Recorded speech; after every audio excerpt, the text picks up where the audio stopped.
Bom dia. Bom dia, professor. Tudo bem? Tudo bem, Munhoz? Também. E aí, como é que tá as coisas?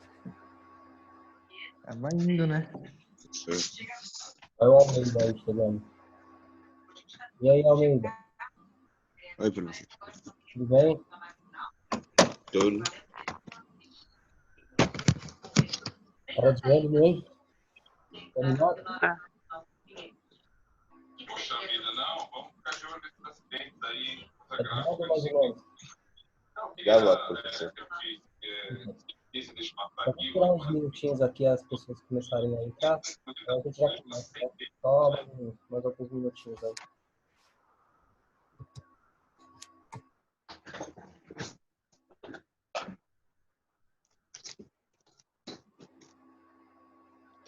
Filosofia ou história mesmo? História. Filosofia, eu vou História. tentar gravar as aulas esse fim de semana, por conta que essa semana aqui foi meia corrida para mim, eu não vou ter tanto tempo para gravar essas aulas. Aí eu vou começar a postar no Bom dia, professor. no YouTube a partir da semana que vem, tá bom? Tá bom. Probleminhas essa semana Bom dia, aqui, eu professor. tô Tudo bem? E aí, Murilo? Murilo, Renan. E aí, Murilo? E aí, Buiu? Toca pro Buiu que aí. Bom dia, professor. Tudo bem? Só mais um minutinho, só a gente já começa, tá bom? Uhum. E aí, gente, professor no frio? Tá frio. Tá frio hoje. Só um pouquinho. Só um pouquinho, só de leve, né? Levezinho. Levezinho. Ai, Eu só tô com coisa de lã. Fala, Almeida. Eu não entendi, Almeida. O que você falou? Você falou Só tô baixinho. com uma coisa de lã. Ah, tá cortando seu áudio, mas daqui a pouco a gente já começa. É. Agora o Gabriel, falta alguns alunos. Ai. Então, assim, gente, para a gente não ficar perdendo muito tempo aqui, como essa aula está sendo gravada, ela vai ser disponibilizada pelo YouTube, né, no YouTube pela direção. Então, assim, eu vou começar agora, aí a gente, né, vai dando, assim, algumas retomadas com a entrada das pessoas. Bem, primeira coisa, qual é o tema dessa aula aqui, né? Então, a gente, assim, depois eu vou gravar algumas aulas sobre a Primeira, a Segunda Guerra Mundial para a gente poder resolver esses probleminhas que a gente teve por conta por conta dos horários, por conta de alguns problemas que eu tive aqui em casa, tudo bem? Né? Então, se vocês tiverem dúvida, alguma coisa, pode perguntar que eu paro a aula e a gente já começa com isso. Então, como vai funcionar a nossa aula? No caso aí, então, na semana passada eu postei um documento, né, sobre o Brasil na década de 20, né, o Brasil, como é que o Brasil estava na década de 20 e como essa década ela vai ser de suma importância para o fim da República Oligárquica ou República Café com Leite. Lembra que a gente falou sobre isso nas últimas aulas lá na escola, República Café com Leite? Sim. A gente já tinha até República Café com Leite o ano passado. Lembra? Também. Lembro. Lembra, gente? Então, Sim. para a gente ressaltar algumas coisas. Pra República, né? Oi? Pode falar, Murilo. Ia sair da oligarca pra República, né? Essa Assim, para a fase. República Essa Nova, fase. que o Getúlio Vargas vai chamar de República Nova, né? Que é o período Vargas. Sim. Só que antes da gente falar sobre a era Vargas, nós temos que entender como é que o Brasil estava organizado na década de 20, né? Então, e quando nós falamos em década de 20, né, década de 20, 1920, o Brasil ele não vivia isolado, né? O Brasil ele dependia de vários fatores econômicos e de vários fatores políticos, né, dentro daquele cenário da década de 20. Principalmente porque em 1918 nós estávamos saindo da Primeira Guerra Mundial. Lembra que a gente falou da Primeira Guerra Mundial? Então foi um dos movimentos mais, né, que gerou mais problemas no mundo ali na década de 10, né? Então começou em 14 e vai terminar em 18, né? Nós teremos a Revolução Russa, nós teremos várias coisas importantes. Entre essas questões, quando a guerra acaba, o mundo ele tá em frangalhos, porque a Europa, que era o centro do mundo até então, ele vai ter todo o seu campo produtivo destruído, né? E isso vai abrir um grande leque para os Estados Unidos. Os Estados Unidos, ele vai financiar a reconstrução da Europa, né? Ele vai reconstruir a Europa. Então, a Europa, ela vai ser financiada pelos Estados Unidos, e os Estados Unidos, ele vai começar a promover um movimento que nós chamamos de movimento de superprodução. Os Estados Unidos vai produzir muito, né? Vai produzir muito, só que em um certo momento os Estados Unidos não vai conseguir, como eu posso dizer, os Estados Unidos não vai conseguir vender tudo aquilo que ele tem, né? Ele não vai Aí vai explodir. produtos, né? Então, nesse sentido, os Estados Unidos vai entrar em crise, que vai eclodir na crise de 29, né? Até aí tudo bem, né? Até aí a gente deu um parâmetro mundial, né? Um parâmetro mundial que vai eclodir na Segunda Guerra Mundial. Professor, então isso afeta muito o Brasil também, né? Por causa que o Brasil estava sendo financiado pelos Estados Unidos, né? Sim, os Estados Unidos, ele era o nosso maior comprador de café. Lembra quando a gente falou de... Que depois eles tiveram que queimar o café, não é? Algo assim, não era? Tiveram que queimar o café por causa que não estava valendo mais nada. Sim, é aquela questão básica do liberalismo, né? Da lei da oferta e procura. Quanto maior a oferta de produto, né? Entendeu? Então, nesse sentido, o café brasileiro ele vai começar a gerar prejuízo. E uma das coisas mais bizarras que aconteceu na história do Brasil foi o Convênio de Taubaté, onde o governo brasileiro ele se comprometia a comprar o excedente de produção de café do Brasil, né? Então, os cafeicultores eles poderiam produzir muito café, que o governo ele se comprometia a comprar esse café, entendeu?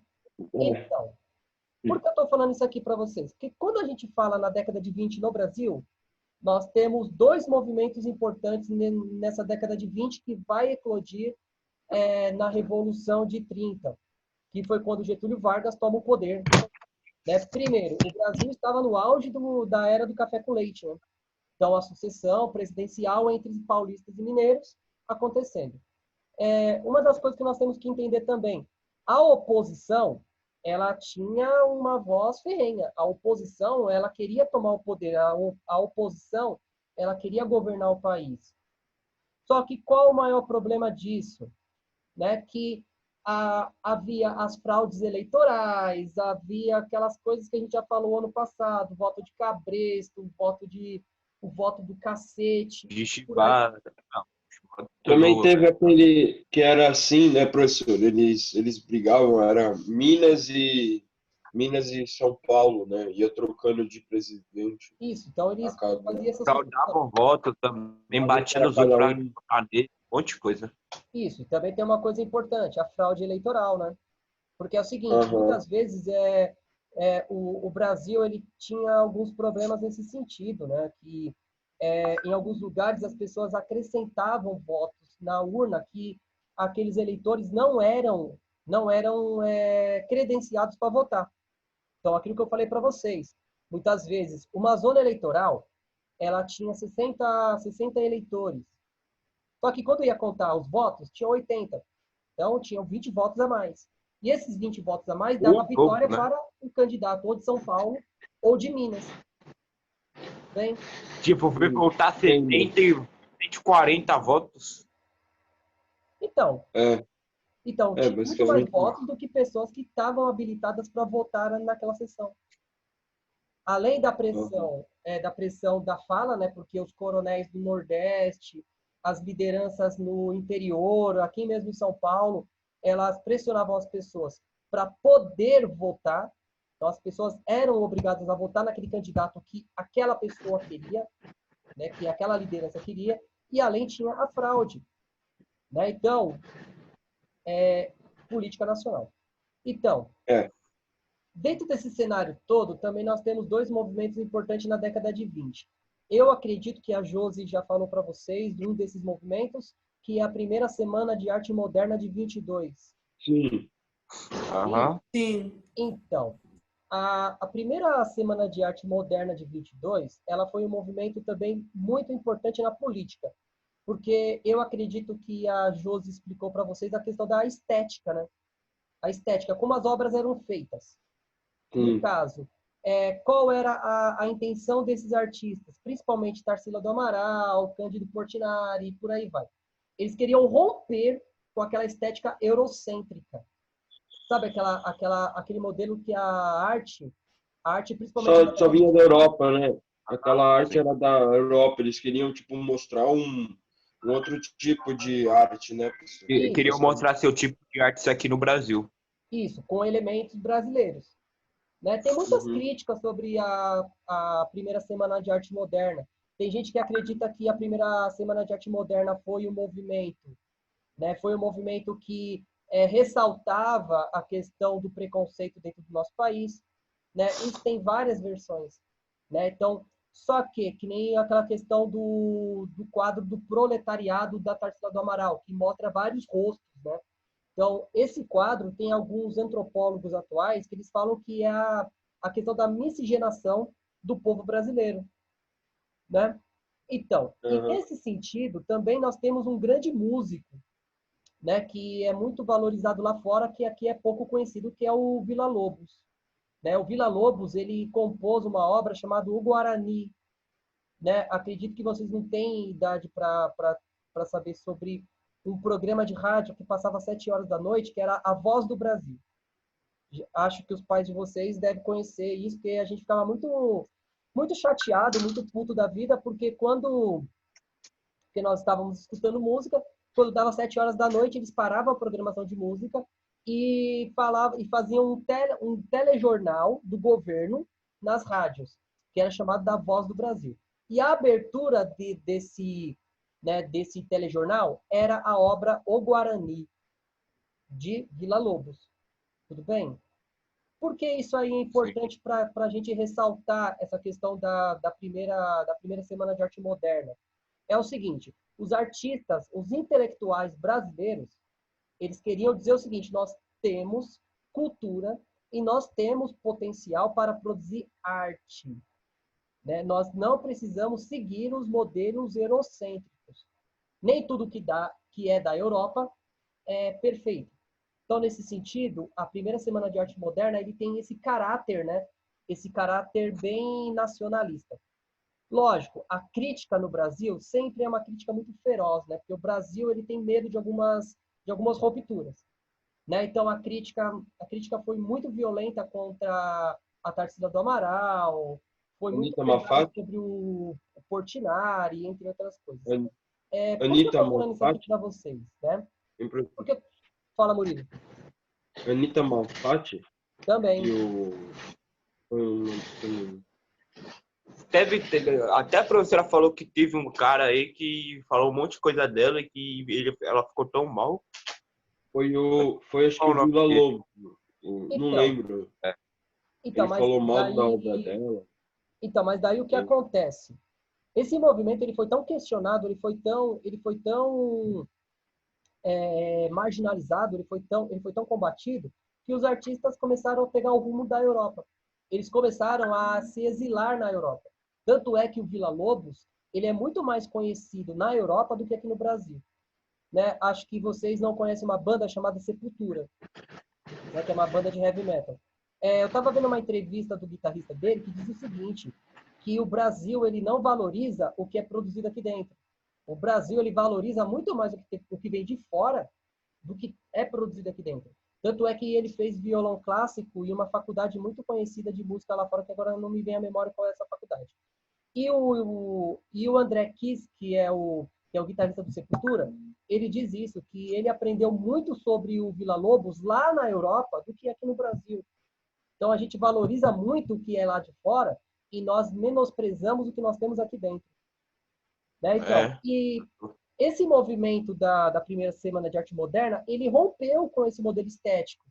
Só que, depois de muito tempo que ele foi valorizado, até até mais ou menos a década de 60, a década de 70. Mas até aí era um movimento, um movimento marginalizado da arte nacional.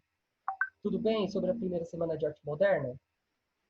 Tudo bem, gente? Sim. Então, e a gente vai chegar a uma questão importante aí que vai sacudir o Brasil começou na década de 10 e vai perseguir pela década de 20, que é o movimento tenentista. Lembra que a gente falou dos movimentos tenentistas do ano passado? Do 18 do E os Forte. tenentes. Dos tenentes. Os Os tenentes. tenentes. Então, porque o que Aí teve acontece... aquele movimento lá do... Oi? dos Pode falar, Murilo. tenentistas, que entrou um cara lá, os fortes, não é? Então, porque o que acontece? Os militares, né, Exército Nacional, o Exército Brasileiro, até a Guerra do Paraguai, ele era um movimento muito pequeno. O Exército não tinha uma valorização tão grande. Só depois da Guerra do Paraguai é que o Exército Brasileiro ele começa a se fortalecer. E uma das características do Exército Brasileiro, é que ele é uma força legalista. Segundo o que eles pregam, o Exército ele existe para garantir a democracia. Tudo bem até aí? Nós vamos ter vários movimentos. Nós teremos movimentos de ditadura militar, nós teremos vários movimentos que nós vamos discutir nesse período aqui até o final do ano. Mas o movimento tenentista, ele era composto por oficiais de baixo escalão, né? De baixo escalão, então capitães, né? Tenentes, soldados, não tinha nenhum major, não tinha nenhum marechal.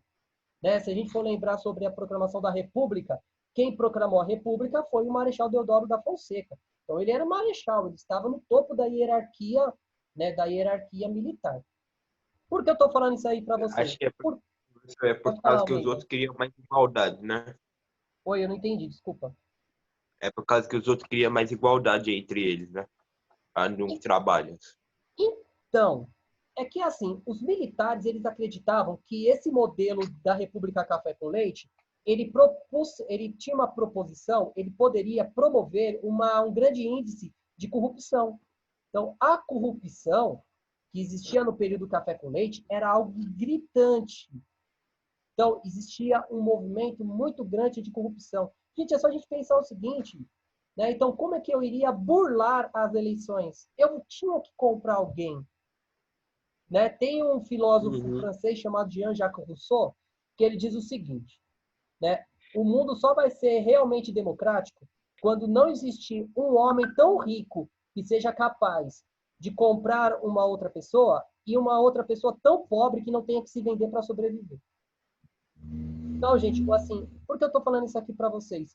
Porque o nosso país, nós não votamos em ideias, nós votamos em candidatos, nós votamos em promessas.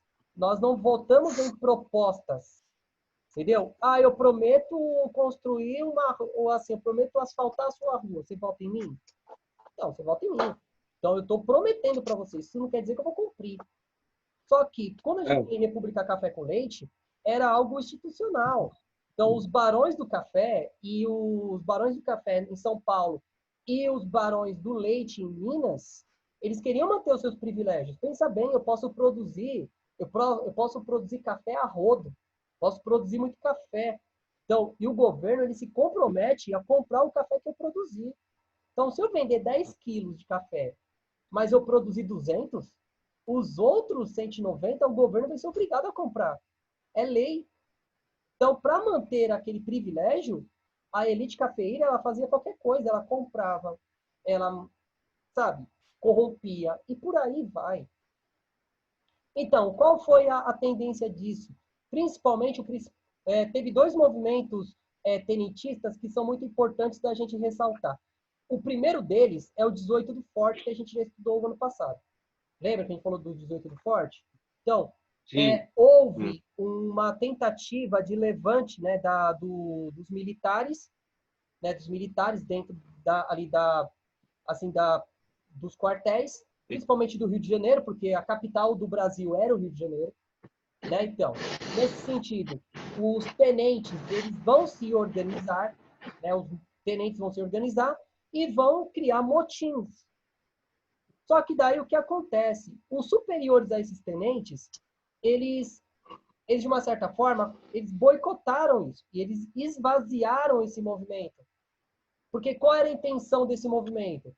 Sair às ruas e dizer para o povo, ó, esse governo que está ali, ele não representa a vontade do povo. Por quê? Porque nós somos enganados. Tá? Há um acordo por baixo dos panos que nós sabemos, mas só que isso não é noticiado. Nós temos que entender também uma outra coisa importante, né? Eles começam a entregar folhetins, eles começam a entregar bilhetes na rua com impressos dizendo sobre esse movimento. Qual é o maior problema disso, né? Isso foi na década de 10, mais ou menos 1918, aí vai ganhar mais força em 20. Mas assim, pensa bem. Gente, nós estamos falando de um país que era uma monarquia até 1889. Nós estamos falando de um país que até 1888 era um país escravocrata. Né? Então, a maior parte da população brasileira ela era composta por ex-escravos. E esses ex-escravos, eles não tinham uma alfabetização. Então, não adianta fazer a panfletagem, né? Entregar panfletos na rua, se essas pessoas que vão receber, elas não sabem ler. Elas não sabem ler. E uma outra coisa importante também, a mídia, ela era controlada. Né? Então, a mídia, ela não era uma mídia livre. Então, era uma mídia... Podia censurar ela também, né? Oi? Podia censurar ela também. Podia. E a única mídia que era possível naquele momento era o jornal, era a mídia impressa. Então, eu não sei ler, eu não tenho como participar dos acontecimentos. Você não concorda? Então, isso vai diminuir muito a participação popular desses movimentos, principalmente do movimento tenentista. Aí, o que acontece, né? O que vai acontecer nesse sentido? Né? Então, o único grupo que vai continuar com esse intuito foi no Forte de Copacabana. Né? Então, foi o Forte de Copacabana que teve esse levante, que houve a permanência de 17 tenentes no movimento, e eles simplesmente pegaram seu fuzil e vamos para o Palácio do Catete, que era assim, como nós podemos dizer hoje, que era a central do governo, que é o Palácio da Alvorada, né, daquele período. Então, eles pegaram, cada um com o seu fuzil, e vamos para o Palácio do Catete, marchando pela orla de Copacabana. Marchando. Aí teve um indivíduo lá que estava ali de boa, né? Estava ali andando na praia, na rua, viu o movimento, quis participar. Queria entrar e se ferrou. E entrou, né? Teve um civil que entrou, aí os 17 do Forte deu uma pistolinha para ele e vamos lá marchar para o Palácio do Catete. Só que isso, assim, o Palácio do Catete é a central do governo federal, né? Não é assim tão fácil, você vai chegar lá no Palácio Federal, você vai entrar, você vai invadir e vai tomar o Palácio Federal. Não é assim. O cara que se meteu foi o único que morreu. Foi o único que morreu. Né? E ainda tem um probleminha muito claro nisso. Quem mandou se meter? Né? Ainda tem um problema muito claro nisso. Eles eram 17. Com a entrada do civil, 18. Tanto é que veio o nome do movimento, 18 do Forte. 18 dos Fortes. Então, 18 do Forte de Copacabana. Sobrou quanto? Sobrou então, 17. E quem veio? E o civil que entrou, né? Pegou a pistolinha dele e vamos para o Palácio do Catete. Sobraram né? só 2. Então. Foi engraçado que o civil que assim, o movimento ele foi sufocado, né? Porque eles caminhando para o Palácio do Catete, formaram-se uma barreira de soldados na porta do Palácio do Catete. E assim, eles deram um tiro de aviso. Né? Hoje eles não dão 1, eles dão 80, mas tudo bem. Naquele período eles deram 1. Pro alto, né? Deram um tiro pro alto e um tiro de alerta. Ó, se vocês continuarem avançando, eu vou ser obrigado a atirar. Bem? Aí eles continuaram atirando, houve um tiroteio e o único que morreu foi o civil. Aí o movimento foi sufocado, as suas lideranças foram todas presas, ficaram por um tempo na prisão. Só que esse movimento não acaba aí. Dentro desses 17 do Forte, tinha um tenente que ele vai ganhar uma grande notoriedade, que nós vamos falar dele hoje, nós vamos falar ele um pouquinho mais para frente, acho que daqui 2 semanas, nós vamos falar sobre a intentona comunista, que é o Carlos Prestes. Né? O Carlos Prestes, ele é um tenente que ele era extremamente ideário, ele tinha uma ideologia muito forte. E não foi essa derrota que fez com que ele desistisse desse movimento. Então, o que o Carlos Prestes ele organizou? Ele organizou uma coluna. Né? Uma coluna é uma formação militar, onde os militares se organizam em filas e vão caminhando vão marchando. Qual era o intuito da coluna Prestes, como ganhou o nome desse movimento? A intenção da coluna Prestes era levar a população que não tinha acesso às informações, dizendo o seguinte, ó, vocês foram enganados. Vocês foram enganados. Então, ó, o governo, ele manipula as informações, o governo, ele não é legítimo. E ele foi caminhando pelo Brasil. Ele saiu do sul do Brasil e foi caminhando, foi chegando de povoado em povoado, mostrando isso, falando sobre isso. O governo não gostou de nada, né? O governo está vendo um grupo de pessoas denunciando os seus demandos, né? Denunciando os problemas que ele tinha. E o que o governo vai fazer? O governo ele vai pedir apoio para os coronéis do Nordeste, né? Entre os principais coronéis do Nordeste que o governo pede apoio é o Padim Cícero. A gente já falou sobre Juazeiro, lembra? O Padrinho Cícero. Sim. O Padim Cícero, ele tinha uma milícia por trás dele. Assim, o Padim Cícero, ele era um coronel, ele tirou o governador quando o Hermes da Fonseca nomeou um governador que era contra ou que era oposição ao seu aliado. O Padim Cícero, ele organiza uma força militar, vai até Fortaleza, que é a capital do Ceará, e tira o governador que foi colocado pelo Hermes da Fonseca e coloca o seu. Então, nós estamos falando de uma pessoa muito influente. O que o Padrinho Cícero vai fazer? Vai começar a perseguir a coluna Prestes no interior. Então, aonde a coluna Prestes ia, o movimento ia atrás. Para quê? Para tentar desmobilizar a coluna Prestes. E a coluna Prestes foi indo, até que em um certo momento ele viu que não ia ter mais respaldo. O que o Carlos Prestes faz? Ele foge pela Bolívia. Né? Ele foge pela Tudo fronteira. foge para a Bolívia. Então, qual era o intuito dele? Mostrar para o povo brasileiro que ele estava sendo governado por um governo não legítimo. Tudo bem? Tanto é que o Carlos Prestes, depois que ele sai para a Bolívia, ele vai ter contato com algumas ideias, né? Algumas ideias revolucionárias. Ele tem contato com as obras de Karl Marx, né? E ele vai pedir asilo político na União Soviética. Aí é que entra a questão da intentona comunista que nós vamos ver no período Vargas, né?